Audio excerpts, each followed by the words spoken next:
I actually didn't work a 9 to 5 job. I worked a 9 to 9 job just for about 6 months of my life. And that I didn't get some jobs I thought I would get out of college, and I needed to make money. I also would work during the day to build the technology and go sell it to dealers. I'll show you physically how much better this is than what you currently do. How did you took all of it up to the point where you actually sold Automark? Automark ended up being very successful, and I did end up selling it when I was, I think, in the year 2000. If you listen to every individual customer about what they want, you're going to chase a lot of things that one customer wants, but nobody else does. What's your take, David? Like, do you like systems or do you like to give flexibility? It's such a good question. I think you have to find the balance. What is your mantra or code to life? Oh, that's a big question. I'm going to put this as a title of this video when it goes live.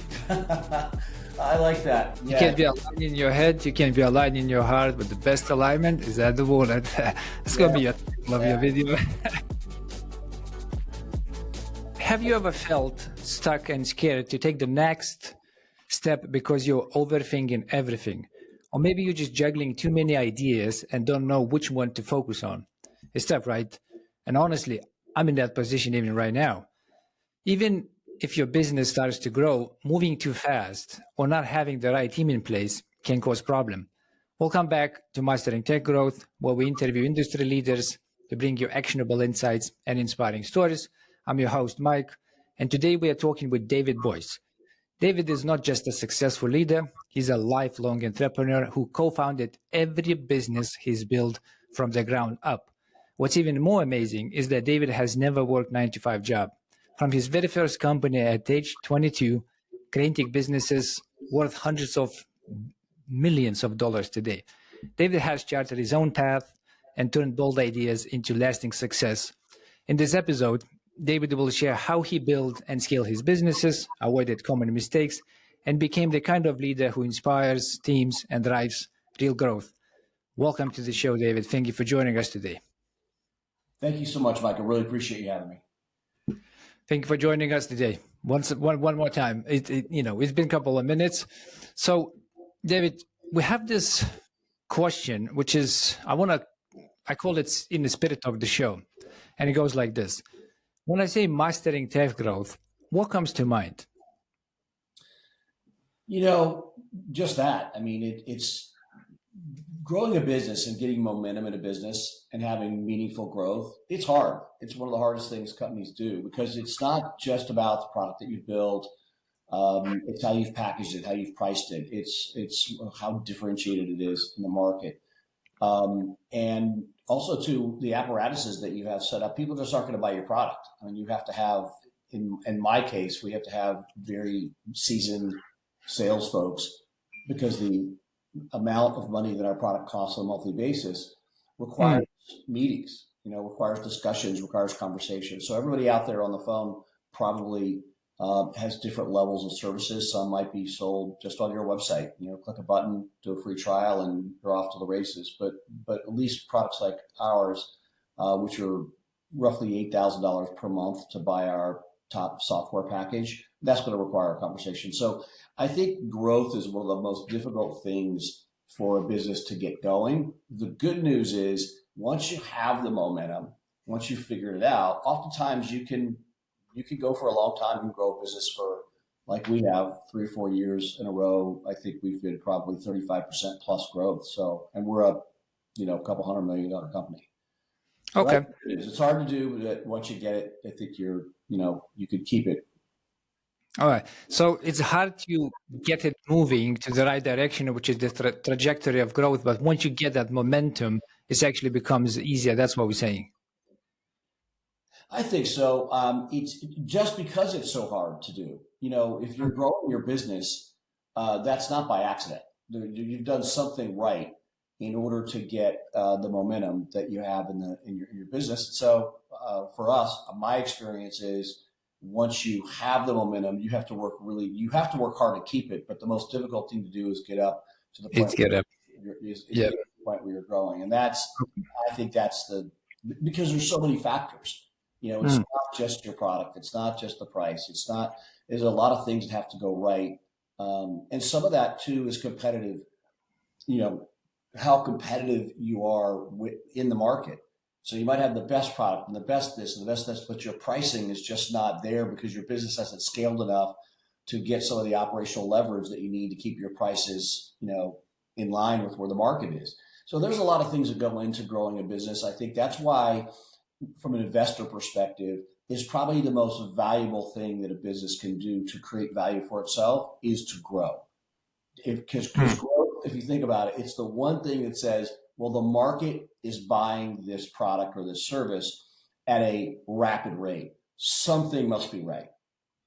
Okay. It's the one thing that, in fact, there's a whole category of private equity firms called growth investors. That's all they do is invest in companies that know how to grow. So it's a very valuable skill, and but a lot of things have to go right in order. Okay.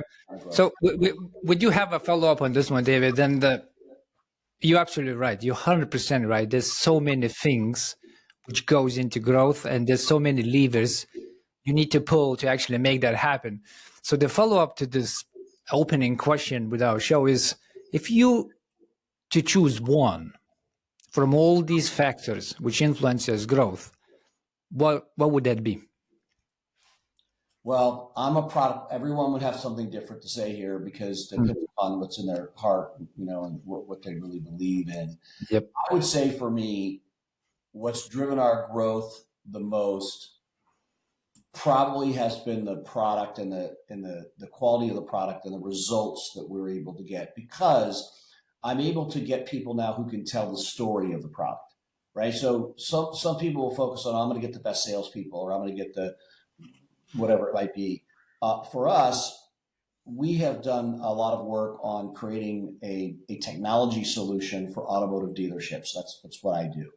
And that solution has a promise, which is that you will sell and service more cars because it's an all-in-one solution. So for us, the solution was the biggest investment. The solution itself had to solve a problem in our industry, which it has, but it had to solve it in a material way, and it had to solve it in a way that we could prove that it was a better mousetrap, whatever. I think at the end of the day, without that product and the passion that people have around it, I don't think that we would have enjoyed the success that we did. So we had to wait until our product was worthy before we really took it out to market. And I think that while we did fine over the years, because this has been a long journey, as you mentioned earlier, as we did, we've done fine over the years, but our real growth, a lot of our real growth has come since 2020. And that's because our product was in a much more mature state. So I would say growth, but we also have we have incredible sales team. We have incredible marketing. We have a wonderful client list who serves as references to our customers. But I think at the end of the day, it's got to be the solution for us. Okay.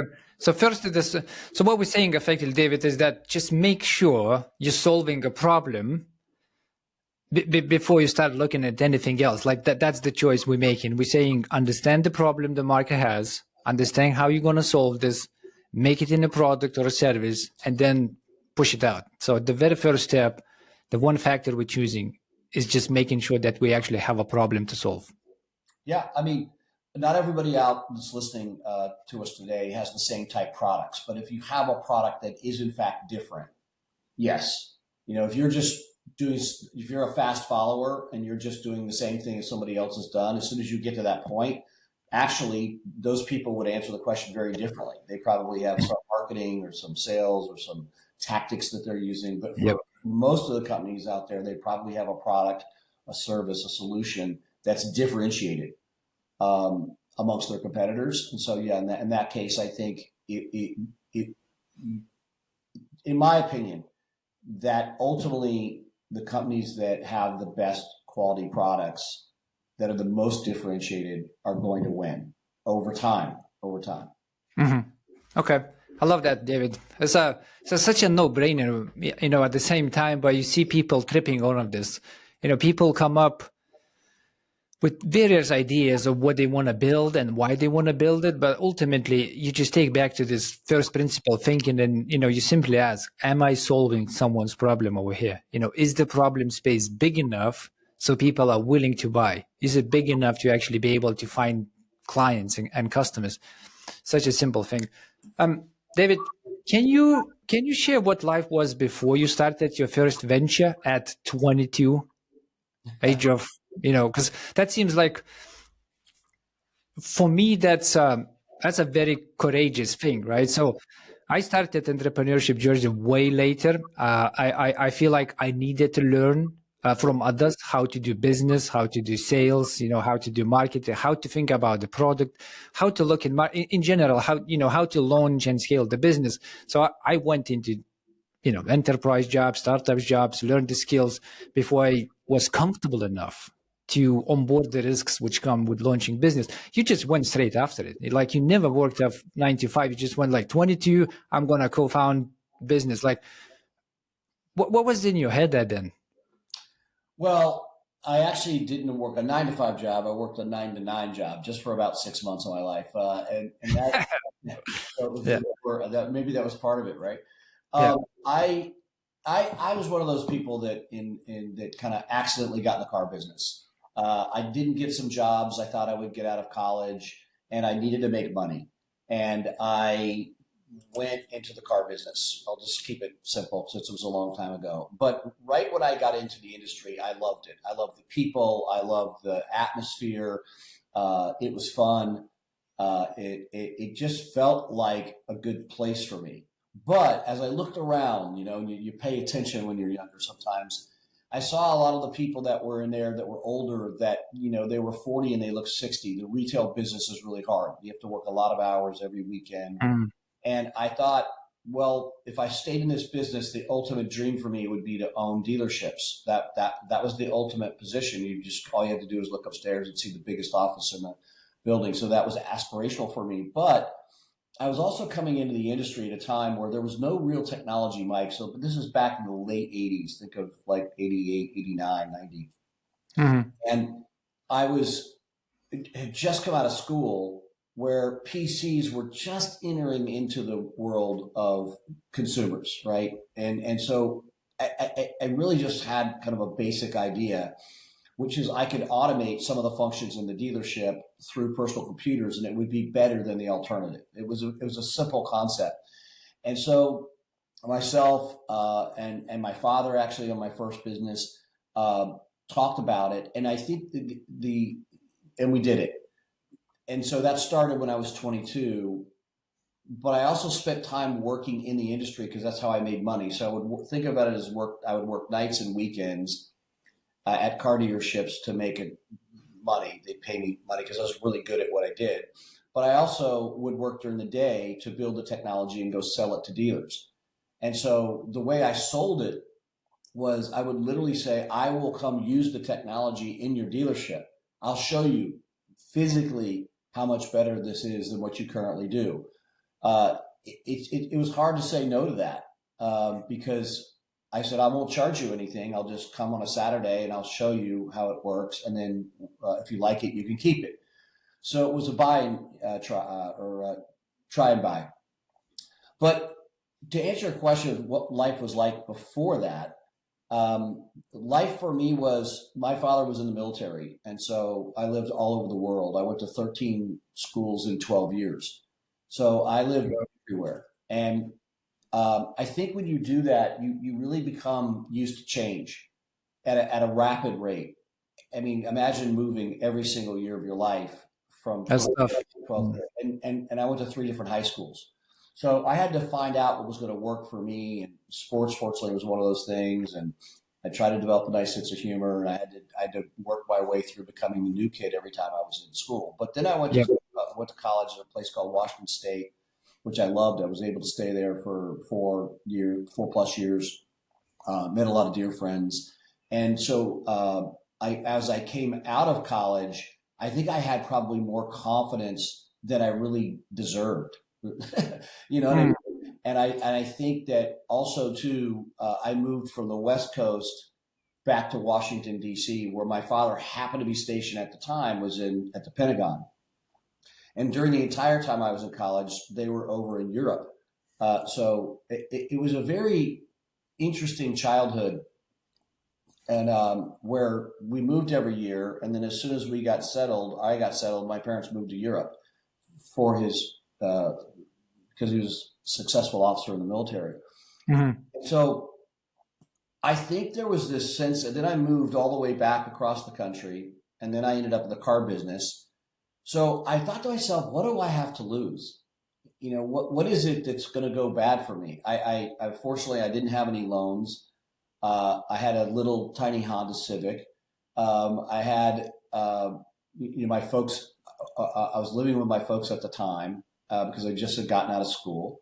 And so I think sometimes in life, it's hard. I don't know when you started your first business, but you might have been married. You might have had kids, maybe not, but you had probably more responsibilities than I did.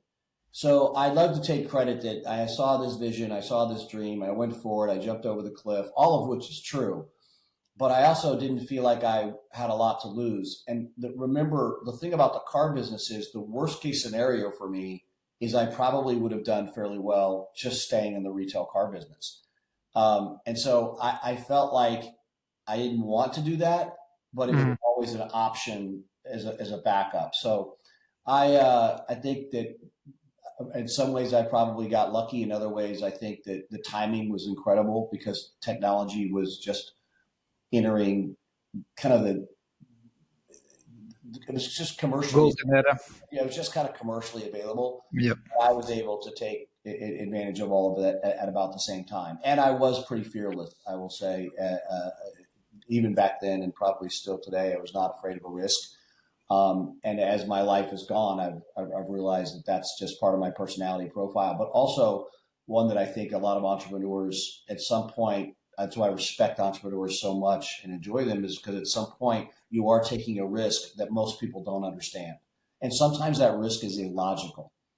In my case, it appeared illogical, but I had not a lot to lose. So I love how you put it. There's so much to unpack here, and thanks for that story, David. I feel like you're not giving yourself credit enough. Yes, you were 22, lots of confidence. Still, there's so plenty confident 22 years olds which don't just build stuff and hustle and work and then go in and try to sell it. I think there's still innately something which made you successful as you are today. When you were doing, and it was Automark, right? Like when you were 22, the business you created was called Automark. So that's the software piece, which you effectively hustled into reality by still doing the retail work. And you went into auto dealerships and you went like, let me show you what this can do. So effectively, you pitched and you sailed by yourself. Were you thinking about any sort of like growth and exit strategies at that point in time? Or were you just taking step by step and you were thinking like, okay, what's the next thing? I just build it. I know it works.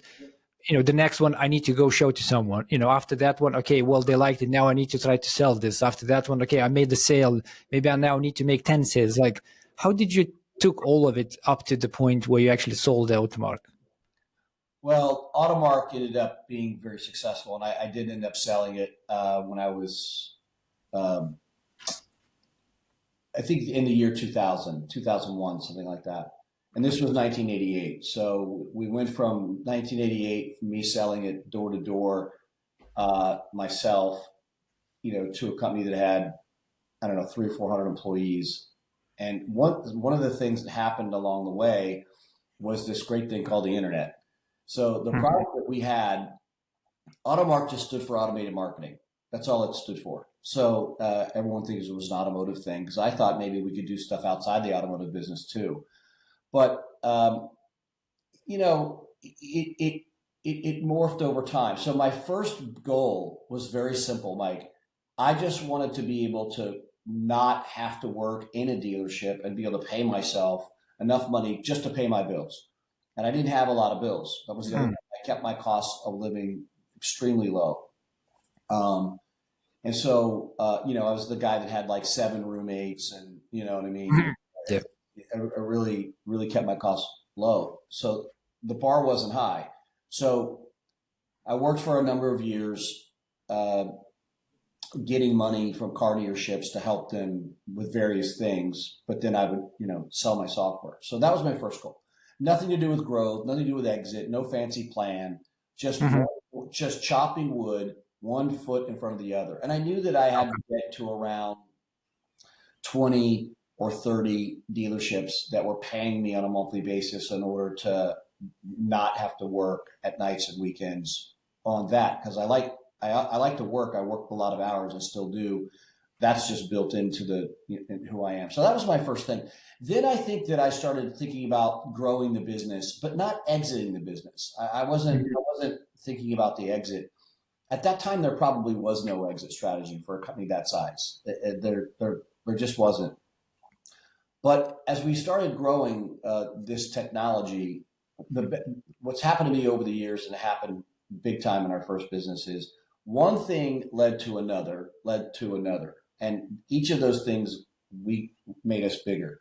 So the first thing that we were doing, which was kind of automating like F&I offices and aftermarket offices, um, with this one piece of software. Then I had a client ask us to build. They're not as popular as they were. They were today. They're not as popular as they were then. But he asked us to build a kiosks, touchscreens. So these touchscreen kiosks would sit in the showroom, and think of them as customer information centers. So we took a lot of what we were doing and we built out these kiosks. In order to do that, we had to learn a lot about inventory and sharing and networking and so on and so forth. And we had some success with that because it was very popular with customers. Then uh, this thing called the internet came along. I'd say commercially in 98, something like that, maybe 97, 98. Hmm. Everything we did, we just put on the internet. And we were able to create dealers, some of the first internet sites in the country for automobile dealerships. So what we did was we morphed, right? We kept thinking and we kept staying curious about what could we do next? What do our clients need? What problems are we solving? And the biggest problem that a client needed was a good internet site. If you think about it, even back in 97 and 98, when people didn't expect much from internet sites, but just the fact that you could even list all the inventory that was available and update that on a daily basis, and share inventory amongst multiple locations, because some of our dealers are very, very big. They have 8 or 9 or 10 or 20 locations. And so they didn't, believe it or not, they had no way of sharing their information with inventory with consumers. They had them on some back office systems, but customers would have no idea all the cars that they owned at different locations. So, the internet exploded. I mean, we were able to substantially grow our business in a very short period of time. That's what I mean. It took us, it felt like 10 years to get to a point where 4 years later, the company was, had 300 or 400 employees. So when you started thinking about an exit, did that change how you approach the business? In the sense of like, okay, I'm thinking about this right now. I know I want to exit in a couple of years, so I'm going to be start looking differently of how we do things and why we do things. Yes. You know, okay. So what was that like, strategically speaking, when you started thinking about exit? What were some actionable steps? People thinking, let's say, potentially right now they want to exit. Like, what would be your advice to them? Well, the actual steps that we had to take were ones that we learned because we were getting approached by companies to either invest or buy our company. And Okay. they were asking questions, and we paid attention to the questions they were asking. So they were asking us Mm, things like, "What's your EBITDA?" And mm, I think I remember the first time I'd say, "I think I understand EBITDA pretty well," mm. uh, and so I think for the most part for us, we were very fortunate that our business checked off naturally a lot of the box that investors like. We had a very high retention rate.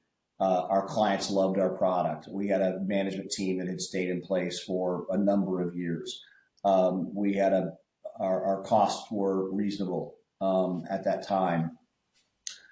we were founder owned and founder driven and founder led, but we also had a very great management team behind us as well. All this took 15 years to develop. So a lot of the check marks were there. I think the thing that we weren't as prepared for was how how profitability was really going to drive the ultimate value of the company. Because we were entrepreneurs, so we were taking distributions and we were growing so fast. As long as we had plenty of money in the bank, and as long as we had, we were growing, we were happy with that. We were more focused on growth. But I've learned since that margins and EBITDA as a percentage, the rule of 50, all these things, or the rule of 40, all these things are really important to investors. And so now, obviously, we look at those things much earlier in the business. But that first business, I didn't pay attention to those things really up until the very end. We just happened to have a business that checked off most of the boxes. But I did get a wake up call on profitability. Fortunately, of all the things to fix in a business the fastest, usually if everything else is going well, profitability is you can fix in terms of. How do you approach right now, Dave? So when you build new businesses and, maybe say Team Velocity being the newest one, do you start with all these things in mind? Like, is there an exit in your mind when you start new ventures, or you just go like, okay, well, here's a problem I know market has. Fundamentally speaking, I know we can solve this. I can see the scale. I can see, all these numbers coming together. So I'll go ahead and do that. Or you start with the idea of, okay, 5 years in, we're going to sell this. We're going to make this acquisition target. I know everyone's different. I am very much against pre-planned exit strategies because Okay. I think you run your business differently. If you're just planning on exit. Now, I'm not saying at some point, but 5 years to exit a business, you better have if you want to exit for a lot, you better have an idea that's just incredible that nobody else ever thought of before, kind of thing. I think that businesses evolve over time. Nothing all that good is really all that easy. And so take a look at the most valuable businesses in the world. They weren't done in 5 years. I get you. I think that what you have to do is put principles in place early on that are healthy for your business so that it would be valuable to investors. Remember, a lot of people take investors along the way, right? They'll bring a minority investor in, or a client loves their product and they want to get invested. I've never really done that, but it's not uncommon. And so I just think you have to put principles in place for your business that make it valuable. And then you'll know when you get to a certain spot. I've always known when it's right. And most of the time there's a reason. And sometimes the reason is, you have a partner in the business who's not as active in it anymore as they once were because they've moved on to something else, or an event has happened in someone's life where they want to maybe diversify their portfolio or whatever it happens to be. You have to set your business up so that it would be valuable to other people. And there's I don't know, Mike, maybe 5 or 6, 7 things that you have to do in order to have a business that's highly valuable. Some of them you would imagine make total sense. I get you. And what's your growth? What's your growth? What's your margin? What's your retention is huge. What's your product? How many blue chip clients do you have? What's your total addressable market? You start answering those questions. What's your rule of 40? How fast are you growing? What's your profit margin? Add those two together. What's that look like? So we understand what investors find attractive and what they're willing to pay the most for. And I think if you can, you just try to put those principles in place early, because but they're also the same factors that you would want in your own business. So The exit strategy is funny to me because people will talk about, well, in order to exit, I have to do A, B, C, D, E, F, and G. And I'm like, those are the same things that you would do if you wanted to keep the business. Yeah. If you're going to create value for yourself, you have to create it for someone else. So the whole concept of the exit strategy, I would say this, the one thing about an exit strategy that I probably haven't done a good job with over time for your listeners is some people are good at timing the market. So they're just smart about it. There are times Yeah. where two companies can be worth 30% more depending upon the timing, right? So the timing we're moving into right now appears to be a time where businesses are going to become more valuable. Same business, more valuable. Why? Because we're probably going to get into an environment where regulations are going to be limited, at least in the United States. We're going to get into an environment where it looks like capital is going to become cheaper as the interest rates, the pressure to drop interest rates gets up there. There may be a lower tax environment for both corporations as well. So when labor gets cheaper, when capital gets cheaper and regulations reduce, that's usually an environment for businesses to thrive in. So, and therefore the valuations go higher. That part I haven't always been great at timing. Because administrations will change and move around. But if you stick with the basics, you'll be fine. Yeah, I do agree, David. And I was digging into that question because I wanted to understand how you approached all the ventures you did, which was I think it's like 5+, where you co-founded and either merged in or exited. Are you thinking about exit when you started them, or is it something which just happens because of a healthy business? And I think it's a very great advice. If people listening and thinking about the exit, you actually talk with the investors and potential, buyers and see what they care about, what questions would they ask, and see if you tick those boxes as you have mentioned.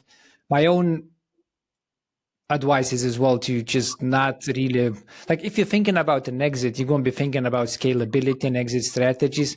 That can lead to neglecting the core business values and customer relationships as well, because you're just going to be looking at that target and you're going to be like, how can I go to that target as fast as I can? And you're going to be dropping balls along the way, which might be highly influential to the general success of the business. Okay, so that's great. Let's talk about customers. You mentioned one thing, David, which I took a note, that someone suggested or asked for you to build the kiosks. So you were like, okay, cool, we're going to head and do that. So which leads to this question is like, when you build your businesses and all of them which you already built and exited, what is your general approach to listening to what the customer wants and customer needs? Are you just taking that at like face value, or is there a framework or a way you looking at this and going like, I don't know if that's a good idea. I feel like we probably know more than what you're saying. And it's like, what's your approach in understanding what you actually build next? Well, I think that what we've done, and I would recommend this to all companies, in my opinion, this is one of those universal truths that has always worked well for me. If you listen to every individual customer about what they want, you're going to chase a lot of things that one customer wants, but nobody else does. So what I recommend doing is setting up a customer advisory board. And what I do is I have about 12 or 15 clients, and they rotate out every year. We manage that board, and we have meetings regularly with that board. We also do a trip a year with that board, and we get some of the most respected retail dealerships in the country. We do some big ones, publicly traded. We do some small ones. We do some imports. We do exports. We want to have a variety. That's the most important of people on the board. And we meet with them quarterly, and we share with them the ideas that we're working on that we've come up with.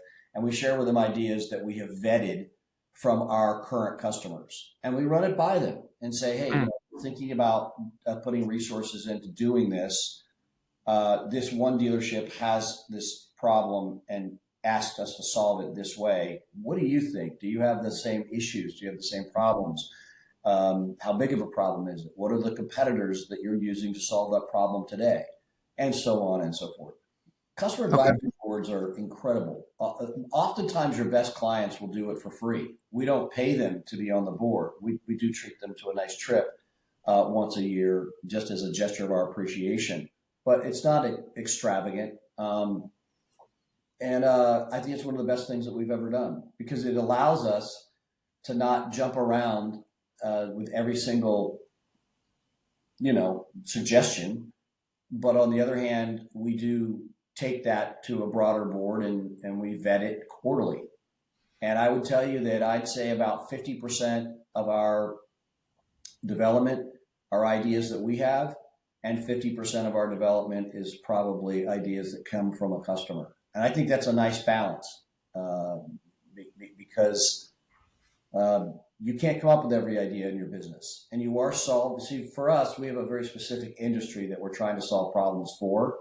So when you deal with the best of the best in the industry, they'll tell you that, yes, that's a real problem. That's something Yep. that we would love for you to solve. And then we also get a chance to talk about not just solving the problem, but is that something we can monetize? Is that an enhancement that we can maybe pay for? Some of our best enhancements have come that we charge for have come from basic problems that dealers have that I thought were already solved, but apparently they weren't. Okay. I love that, by the way. The customer advisory board, so highly overlooked and underrated. It's a great way to have a constant focus on where do you want to go.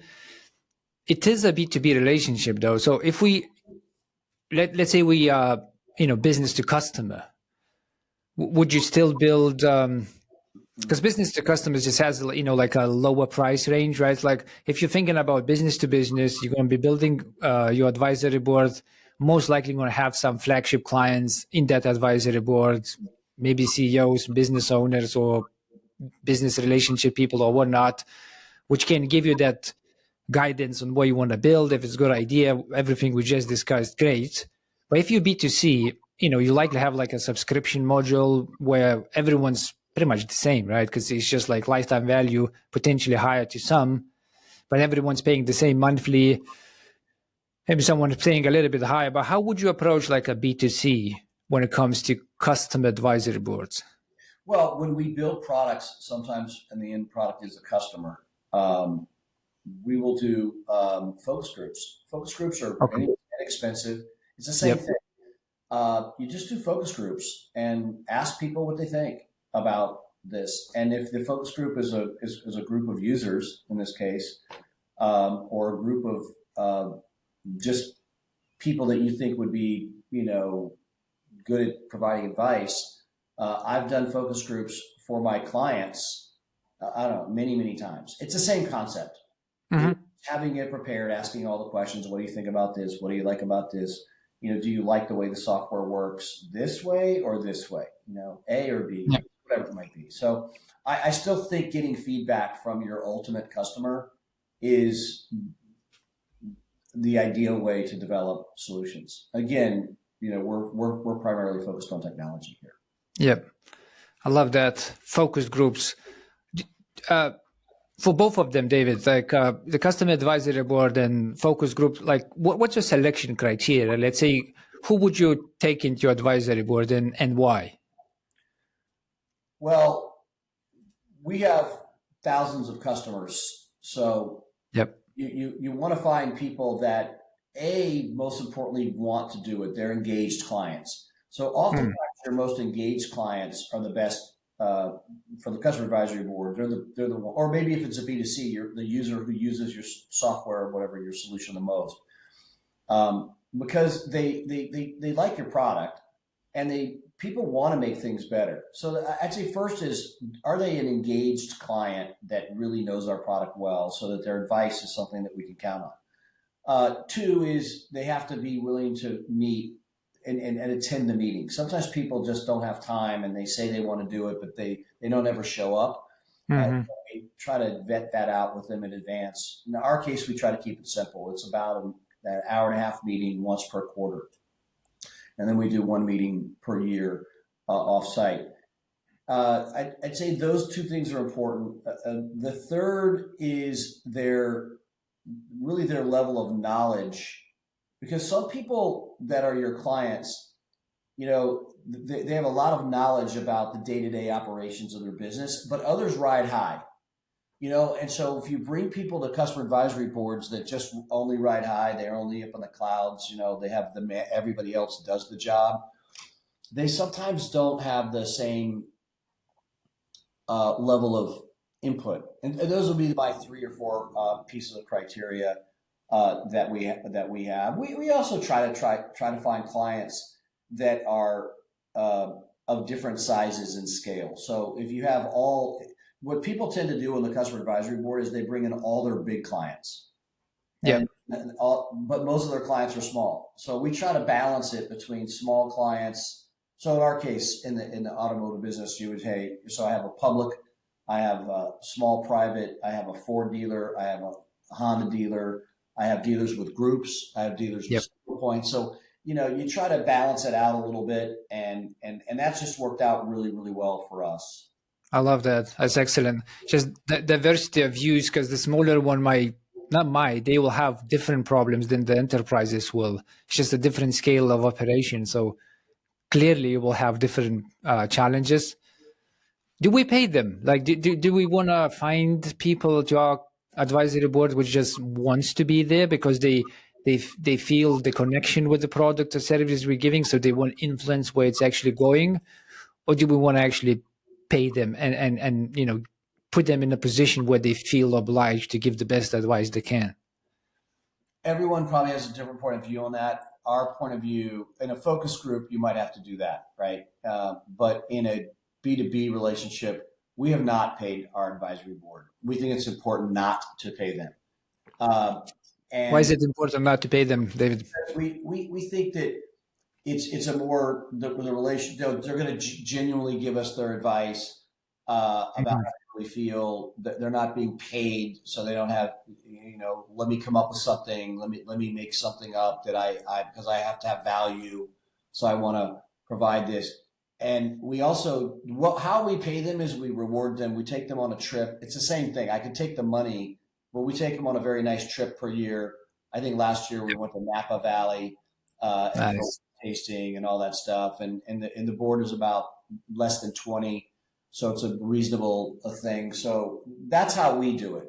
Our message to our clients is thank you. We really appreciate it. We want to take you somewhere, and your wife. We always allow them to bring their wife or their partner, or their brother, or their sister, whoever they want, a guest on the trip with them, and they really appreciate that. So that's what's worked well for us. I'm not saying that paying is a bad idea. It just isn't something we've done. It's a relationship, right? We want to build a relationship. It's not, we don't want to have a transaction where we pay them, get advice. We want to build a long-lasting relationship. That's what we're saying, right? That's what it is for us. Our customer advisory board also, we also get a lot of advice from them that's not on product. So we will ask them questions about how we support you. We talked to them during COVID about how we should be handling certain situations. We talked to them about some big contracts that are coming up, and how important is it that we're able to do some other things for you that we're not doing today. And so on and so forth. So we don't just talk about products. Product probably is the main part of the advisory board. But we expand those topics to other areas. Okay. Did you ever got in a situation where, and this is coming from my personal context, where I would talk with the clients, and they will share the problems and share the vision where product should be going and how you can help them, and I would just think like, that's just not visionary enough. Maybe it's just me having my head in the clouds, but I always like see much bigger things that what the client's asking for, and I always I'm like, I don't think that's like big enough. Like I'm not sure if I want to build this. Does that ever happen to you? Yeah, I think most of the visionary ideas we come up with, because the clients don't always know what's possible. They're not in the technology business. Yeah, they're the user Our job is to come up with the really big visionary ideas, right? Hmm. That are going to be probably what we're most known for. But I think where a customer advisory board can help you with is what you were asking me earlier about, which is enhancements. I have an idea to do this, an idea to do that. And next, you have 60 ideas. Which ones should you do? Should you do any of them? And I would Yeah. say most of the ideas that we receive from clients are not visionary. And because I think if they were visionary, they probably would be in a different business, maybe. Yeah, that's true. Mm. I think that our job is to create the vision for what we want to be, knowing the industry as well as we do. But we do get a lot of very sound ideas on enhancing our product and which ones are worthy and which ones are not. And that's a big part of our business. Yeah, I love that. So 200 million, David, you don't get that just by pure hustle, right? You don't get that just purely by hard work. You have to have a system effectively which scales, right? So you come up with something, you get the problem solved, you create a product.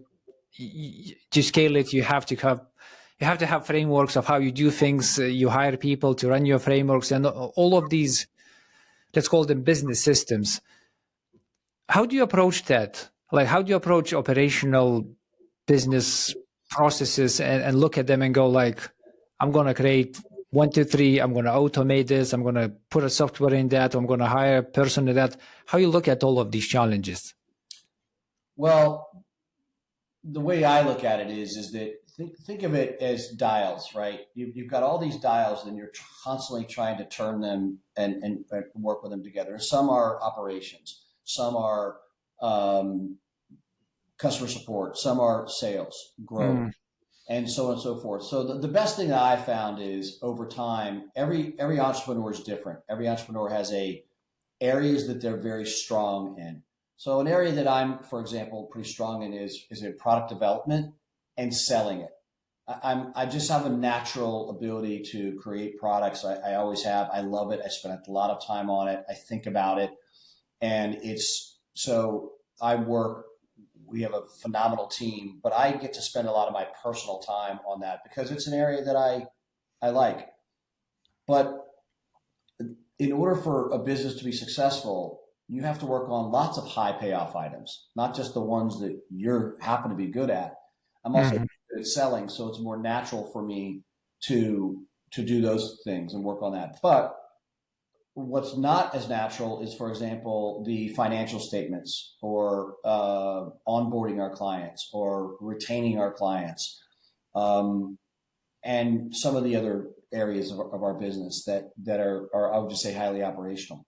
So you bring in people that have the skill sets that you don't have, but you have the vision, you have the metrics that you think that particular area of the business needs to achieve, and you work with them on developing out all of those items. And that's why I think it takes some time to get it right. So the way I've approached it is I'm going to have a very complementary style of manage where I'm going to complement myself with other people who are really good at what I'm not good at or what I don't like to do. And mhm. that's how I built out the management team. A lot of entrepreneurs make the mistake of putting a bunch of people around them that are like them, right? Because that's their natural habitat. They're like, yeah, you get a bunch of, next Yeah, you get a bunch of people that all agree with the CEO, uh, are all running the place, but you're missing from the people on the team the vital, talent that is required to help a business across all dials be successful. And so I've just kind of approached it to me in a compartmentalized manner. And if you looked at our organizational chart functionally, there's probably 6 or 7 major functions in the company, and I just have a person who runs each of those 6 or 7 functions. And we have, in this particular company that I have now, that we're talking about, we've got probably 550 full-time employees and another 125 full-time equivalents around the world. So, you're not going to run a business like that by yourself. You have to have talented people who are really just as talented as you are, just maybe not in the same area. That's Hmm. how I've done it. I love that. That's excellent. And you so rightfully called out people hiring similar people to themselves. It's just a tendency because that's how you build rapport. So when you come into these interviews and you see someone who you're just getting along very quickly, it's so likely that that person is similar to you, which means you're probably going to hire the same skill set. You're just going to multiply yourself, but who's going to be looking at your blinders? You don't know what you don't know. Everybody has blinders, and just being self-reflective and going like, I don't like that work, or I have no idea how to do that work well, and then hiring people in that space is how you build a good executive team. So such an important advice we're giving right now. So there's a lean thinking which advocates to less systemized approach, or actually more people oriented approach, right? So what's your take, David? Like, do you like systems, or do you like to give flexibility to systems and say, I actually love people to take more ownership than having automation and systemized approach to work? It's such a good question. We were having a big meeting about this yesterday, and I think it's a tightrope that everybody is trying to walk right now, because there's so much technology and automation that you could put into a business. And we were talking about this for hours yesterday on our management. Mm. And I think you have to find the balance. The automation and systems obviously are wonderful because you get consistent outcomes. Yeah. But at least in the business that we're in, there's a human element to it where I'm like, a human could actually answer that question faster. We could put it through a system and a tree, and it goes here and it goes there. Just Mhm. a question or something our client needs. And as you get bigger, you have to have systems. By the way, systems are critical. The question is how constrained will those systems be? How will you let humans get involved with those systems and say, you know what, I can answer this question in 30 seconds. Let me handle that. The client would be happier. And so we're constantly working on that. I'd say for us, that probably is much more in the area of support, how we support our clients, because there's a lot of technology today that people get frustrated with. Go to this assistant, type in this question, and if it doesn't give you all the right answers, you become very frustrated very quick. But yet it's available 24/7, which humans are not. So Yeah. how do we insert humans into the systems to make sure that the clients are getting what they want, which is the best support possible? I think it's a really good question that you're asking. I tend to lean towards systems because they're scalable and they make sense and they're monitorable, and we can see which we can test it. But people still are at the heart of a lot of our relationships, and so we're trying to combine those two together right now to develop what I hope is the perfect outcome for our clients, which is human touch right when you need it and quick automated tech answers when you don't. Yep. I'd probably be working on this for the next 10 years, Yeah, it's a subtle dance, and finding the right variables and right inputs to actually make it valuable to the customer, which is the main success or the main outcome you're looking for.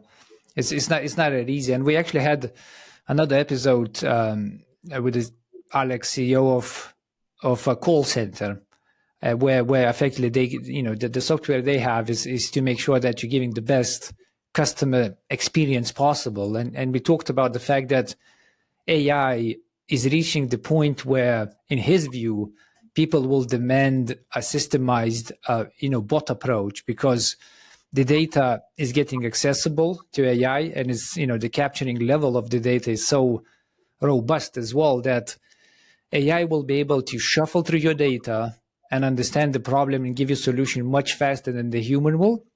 And his take is that, it's like another 5 years or so, and people will not want to have customer support. They will want to have an automated AI bot level of support because it will be faster and it will be a lot more on point.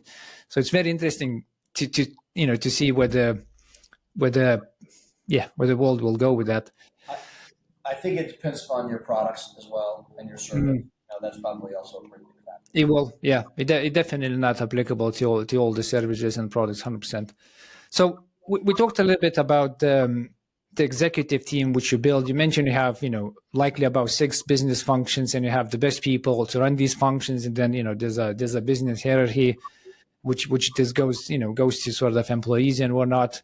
So ultimately, the whole picture, the whole business, as a CEO, you need to develop or become, or maybe you are by default, a very good leader of people. So what's your philosophy when it comes to leadership? Well, I think that everyone has their own ways of doing leadership. I think sometimes leadership people, I think this is where people tend to do what comes natural to them, right? Because some people are centralized, where they ride high and they hold everybody accountable. And some people are very centralized and they want to run things through them.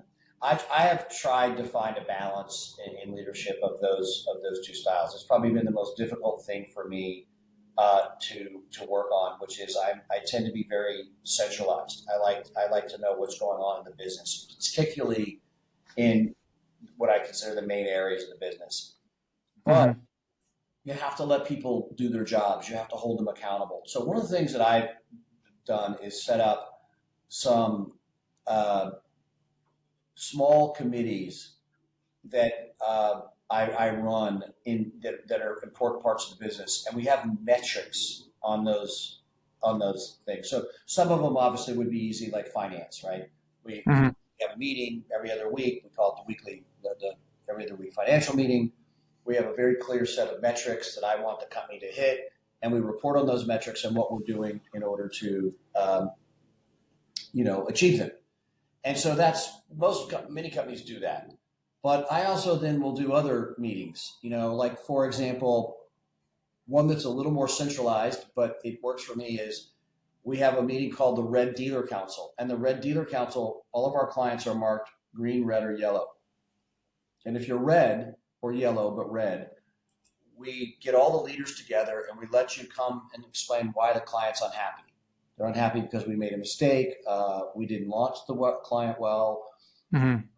You would think, wow, why is the CEO involved in a meeting like that? Because I want our people to see that if I don't care the most, then how can I expect you to care about our clients? Yeah. And what CEOs love to do is they love to live in the land of happy. I want to hear about all my happy customers. I want to hear about the top salespeople. I want to hear about all of our achievements. I try to have meetings where I get realistic points of view on the things that are not going well. And because I get plenty on what's going well, what's not going well, what can we do better? So I have these metrics per department, and we talk about them, and we look at them sometimes on a monthly basis, depending upon the department, sometimes on a quarterly basis, but no further than quarterly do we meet. So that's been my way of being decentralized in the fact that I'm not running that particular area, that meeting. Someone else is running it, but I'm attending it and I'm listening in on it, and I'm asking lots of questions about what we're doing to get better, or what's our initiative to mitigate some problems we've had, or whatever it might be. Yep. And I think that for me has worked pretty well. And I don't know sure if that answered your question about what my leadership style is, but it's for me, I'm constantly trying to balance between, because I only have so many hours in the day, and my job is to make sure I'm working on things that are high payoff. What is the highest payoff items? I'd say if I had a leadership style, that would be it. I focus on things that are high payoff to the organization. Low payoff. Most people like low payoff items. I have a checklist. I come in, I check it off every day. I go home, I have dinner, I'm done. But Mm. high payoff items, they're hard. They take a long time. They're generally expensive, uh, Yeah. and they're mission critical to the organization. Yeah. High impact areas. Yeah. I tend to concentrate on these as well. I love bigger problems and bigger challenges. And as you rightfully put it, it takes more time, takes more energy, but they're usually a lot more impactful in the sense of direction of the business and success of the business.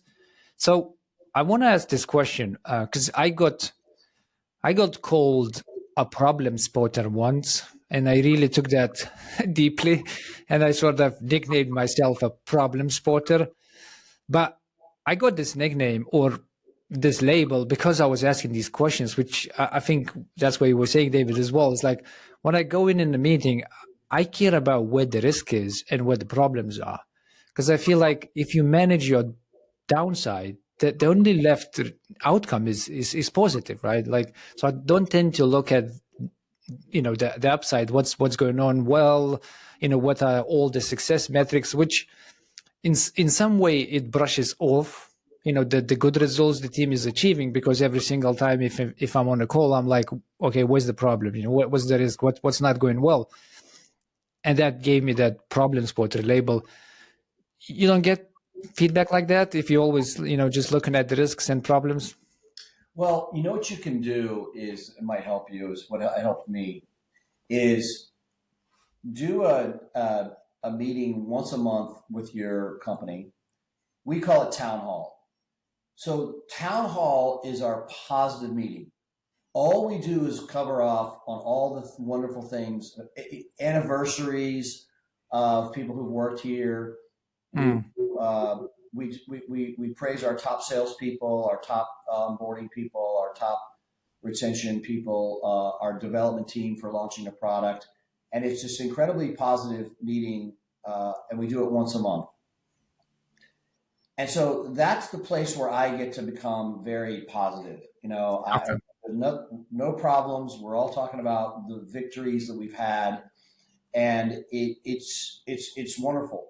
We also have I don't know if you use channels like or communication systems like Slack or anything. Yeah. I mean, do you use Slack? Hmm.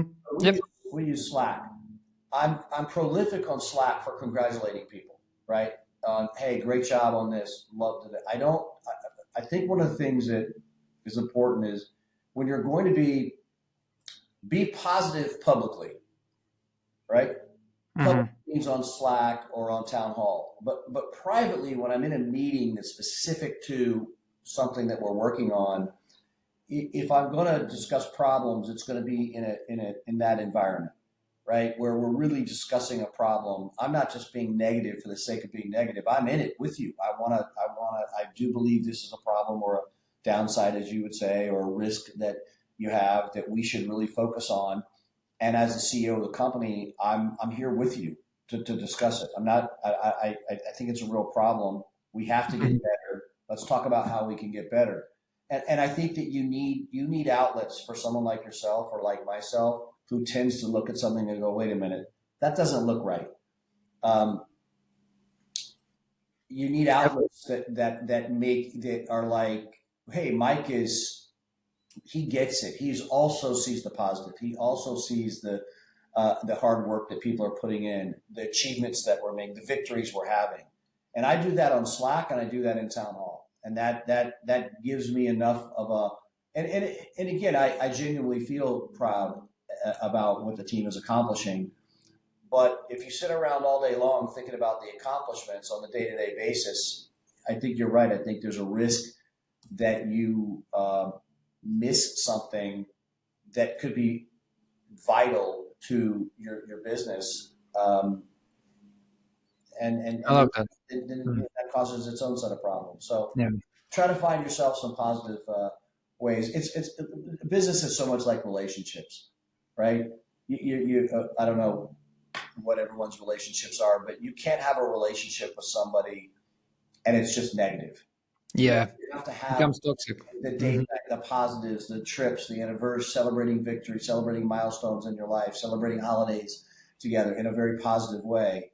But you also have to deal with the challenges that you might have in a relationship, and those have to be done in more in private, and so that's kind of the way I look at it. I love that, David. That's a great advice.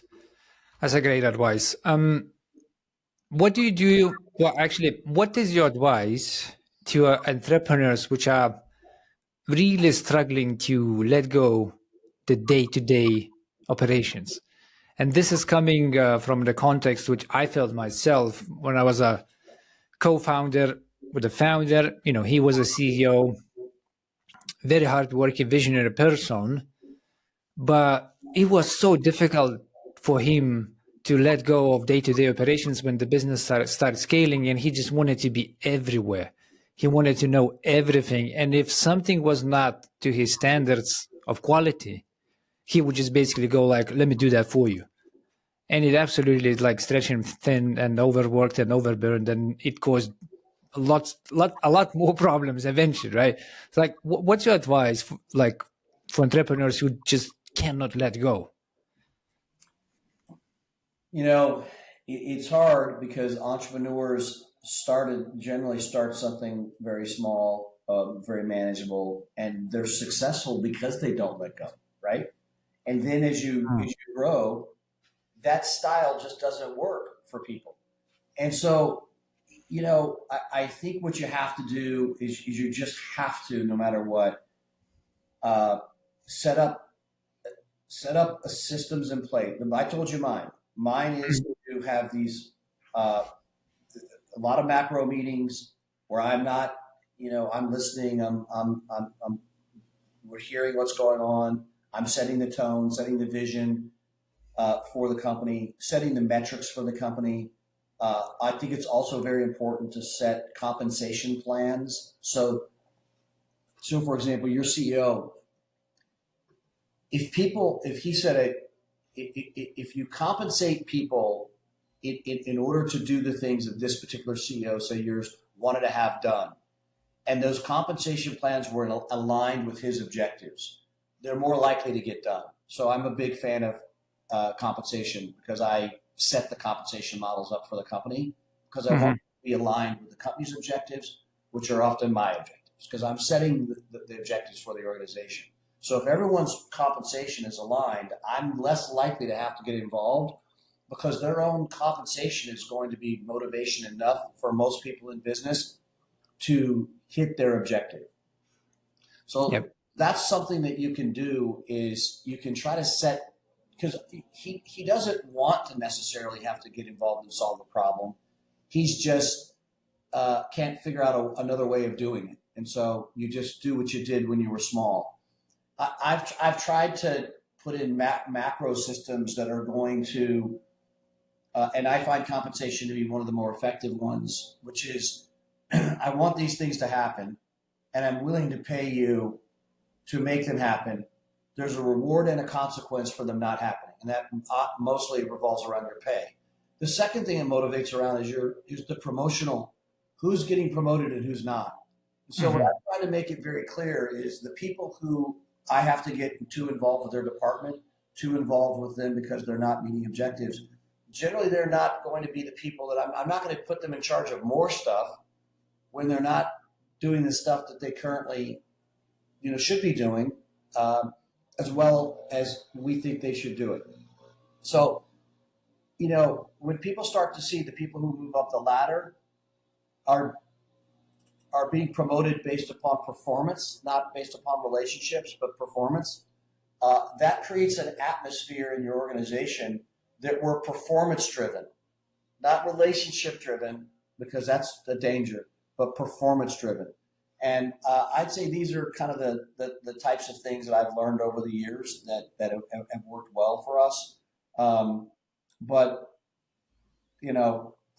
I haven't gone to lots of courses and lots of classes on this. I've probably learned the hard way because like this sounds like the CEO that you're at. I have to protect myself from getting too centralized and too deep in something when it's really other people's jobs to do that. So I have to work on that myself. I do believe it's a second nature to the founders to care too deeply, because ultimately the business is there. They found it. It's their baby. They have a vision for that baby. They want to take it somewhere. And if someone doesn't do the justice with their function towards, the business vision, you just tend to go there and go like, let me just do that. It's it's a hard one, isn't it? And that's why I wanted really to ask that one. I struggle with that myself, to be honest. I think everyone really struggles, but the answer I had is just hire people you can trust. Yeah. That's it. Just don't hire just a person. Just hire a person you can trust, and then it's going to be much easier to let go because you're going to be trusting the person. So that potentially one advice.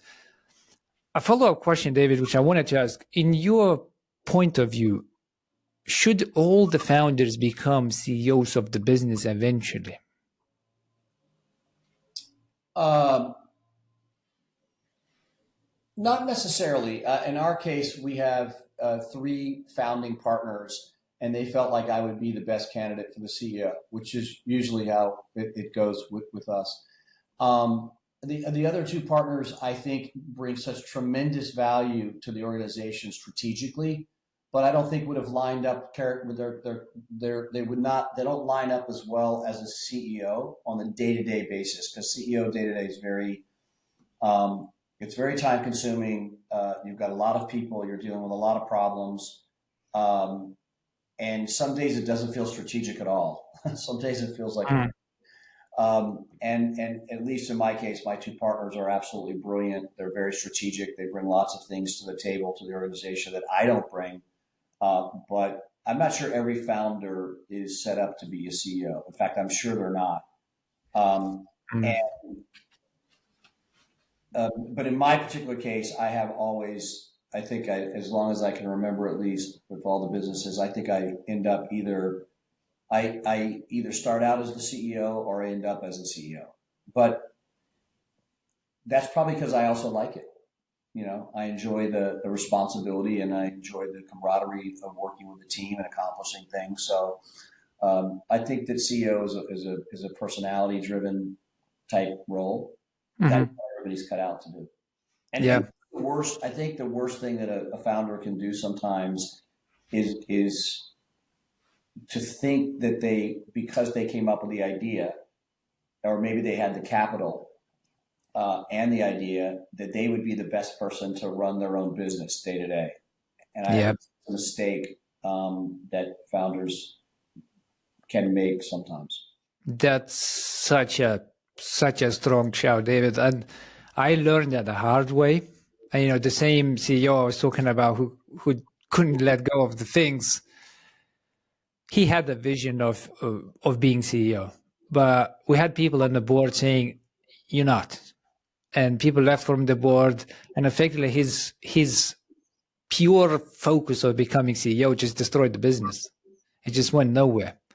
And that's actually the context behind the question. I do believe as well that not all the founders needs to be CEOs or should become CEOs or should even target, or have a goal to become CEOs. It's really, asking yourself a question or retrospectively looking and going like, what's my value add to this business? Like, what do I bring to the table? If you bring the CEO capabilities, great. But if you don't think you should be CEO because you're a founder. Just find a good CEO. The business will do better. Just continue doing your value add. It's like such a strong shout. Thank you for that, David. So we're doing this live, and I want to just take a peek if we have questions from audience. Okay, so I want to bring this up on the screen, David, and you should be seeing this. So it goes like this. I am very interested in what is your mantra or code to life? That's a big question. I'll give you one that I think about often in both my personal life as well as in my career, and it goes like this: change, whether good or bad, is always going to be resisted with equal intensity. So we're going to go through changes in life. Hmm. We're going to go through them personally. We're going to go through them physically. We're going to go through them in business. We're going to go through them in relationships.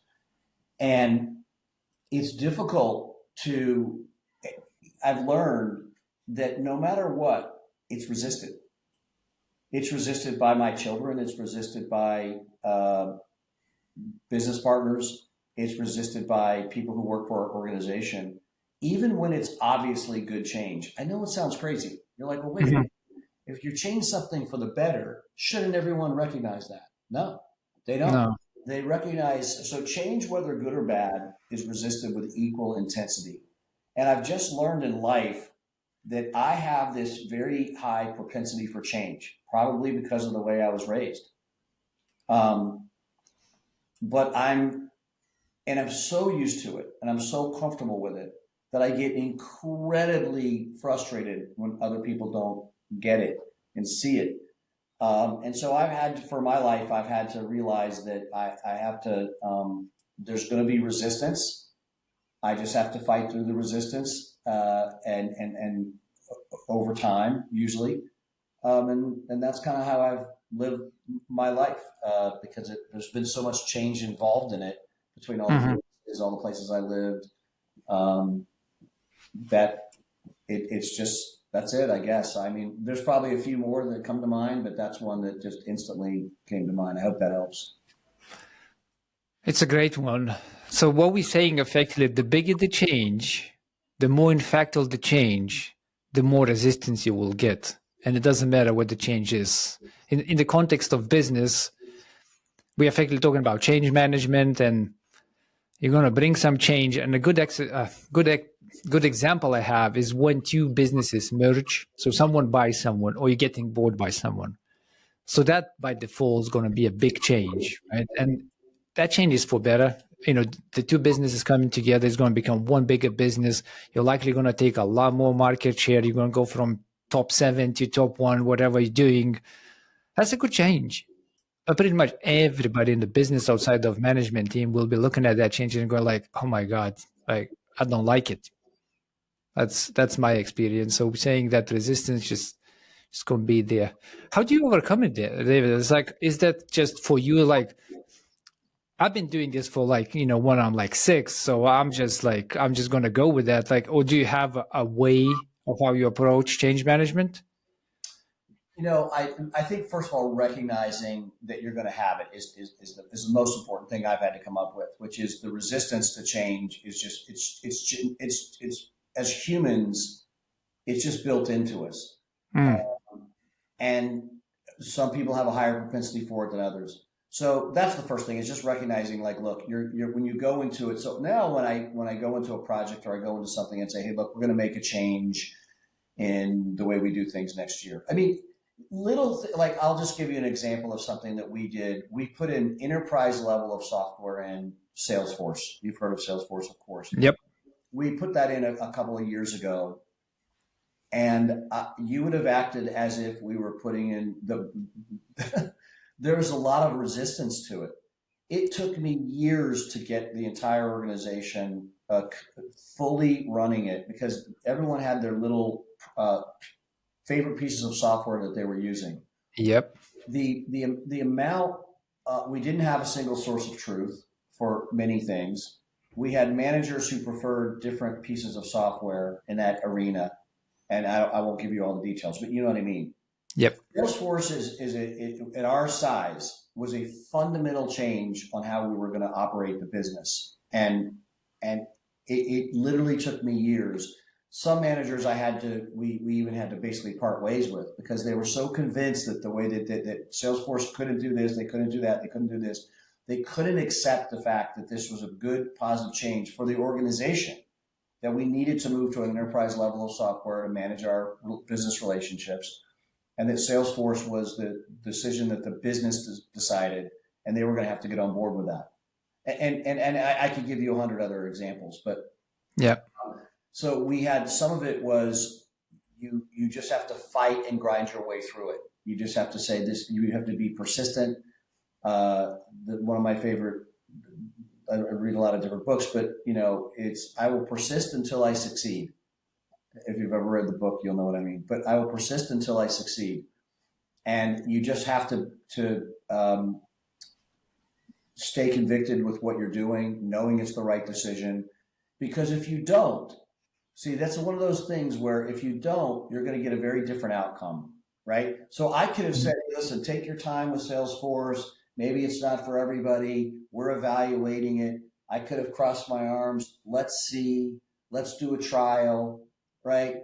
See, you can't do that because your people are watching you and they're saying, well, he doesn't really believe in the change. He's Yep. just introducing it and he's going to see what happens. You have to be an agent of change in your Yep. business, and whatever that might be. I've got one coming up next year. I know it's going to be a big one where I want to change the pricing of our products around a little bit so that we can have a higher gross margin than we currently have. And I believe we've earned that in the market. And I'm going to get massive resistance from parts of our organization. Why? Because the price has always been, that's the price, that's the way we do it, it works, why mess with it? And it's something that I've done a lot of research on, a lot of thinking on, and we're going to do it. So we're just, but it's going to be resisted. I already know. I've planned for it. So a lot of times when I go into a project like that, now I'll tell everybody, let me explain to you what's going to happen. Half of you are, and I just tell them that you're going to resist it. You're not going to want to do it. It's going to, and the other half are going to jump on board, and the half that jump on board with it first are going to be more successful. And so we're going to do it. Here's how we're going to do it. We're going to take our time. We're not going to just do it overnight. And that's the other thing. Change is important, but you can't just introduce it constantly to your organization because they can't deal with it as much. So, I guess the way I deal with it is through persistence. Okay. I love that. Did we just spoil what's coming next year to your employees, David, if they're watching live? Yeah, they know. Price change, it's coming. I've already started implementing and talking about it with the right people because, when you get to our size, a small difference in pricing that you can make a big difference in margin. Mm-hmm. And so they know it's coming, and they know that I know it's going to be resisted by certain people in the organization. But if you're listening out there, it's coming January 2025. We'll make it work. I've got a lot of tricks because I've been around the block. Yep. To implement change, a lot of times my go-to is around compensation. So I'll implement a change and then I'll reward, make it a reward. If you implement this change effectively, here's how it's going to affect your compensation. If you don't, it's going to negatively impact your compensation. Yeah. I have found that alignment, a mentor of mine said, you can be aligned at the head and you can be aligned at the heart, but the best alignment is at the wallet. And I've always remembered that in business that, you want to be aligned ideally at the wallet with your people, right? So when you do well, they do well. When you don't do as well, they don't do as well either. I love that, David. I'm going to put this as a title of this video when it goes live. I like that. You can't be aligned in your head. You can't be aligned in your heart, but the best alignment is at the wallet. It's going to be a title of your video. When you put it live, I'll give credit to the person who said it to me. Okay. So if people want to learn more about you, David, and about business you do and your products, where they can find you? I think that for this particular company, the easiest way to go is to go to the main website, which is teamvelocitymarketing.com. So teamvelocitymarketing.com is a beautiful website. There's a short video on the product if you're really interested and to see what our products are. Just click on it. It's less than 5 minutes, but it completely understands our entire product differentiation, how it works, and why I think we've been pretty successful. So I'd say teamvelocitymarketing.com. Excellent. Well, thank you for the time, David, today. And for people listening, if you really care about exploring David and his product and the Team Velocity, just check the show notes. The link will be in the show notes. If you find value in the show, as always, come find us online. Just Google our name, Mastering Tech Road. We would love some comments. You can leave comments for David or any other of our episodes. And as always, until the next time, stay safe and see you online.